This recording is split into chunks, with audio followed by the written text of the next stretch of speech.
দাদা দাদা দাদা কিছু বলুন দাদা দাদা।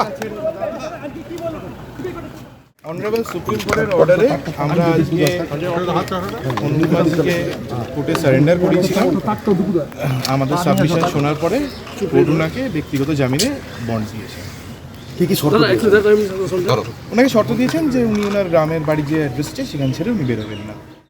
আসানসোলের সিবিআই আদালতে মঙ্গলবার সুপ্রিম কোর্টের আদেশ মেনে সারেন্ডার করেন কয়লা পাচার চক্রের অন্যতম অভিযুক্ত অনুপ মাঝি ওরফে লালা। বর্তমানে আসানসোল আদালতে মর্নিং সেশন চলার সময় সাত সকালেই আদালতে হাজির হন অনুপ মাঝি। এদিন একই সাথে তার আইনজীবী অভিষেক মুখার্জি অনুপ মাঝির জামিনের আবেদন করেন।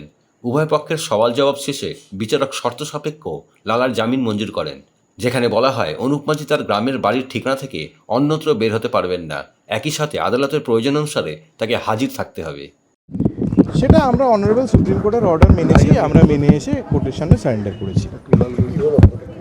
কোর্টে আজকে ওনাকে ব্যক্তিগত জামিন, আমাদের সাবমিশন শোনার পরে ওনাকে ব্যক্তিগত জামিনে রিলিজ করেছেন। হ্যাঁ, করা হয়েছিল।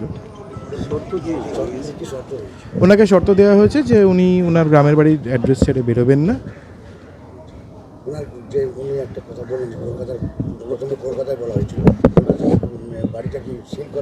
সেটা প্রসিকিউশন কি করেছে সেটা বলতে পারবেন, যিনি সরকারি পিপি যিনি আছেন উনি ওটা বলতে পারবেন। হ্যাঁ, ওনার যে বাড়ির অ্যাড্রেস আছে সেটার ভেতরে ওনাকে সীমাবদ্ধতা থাকতে হবে। সে তাহলে কোর্টের অর্ডার নিতে হবে।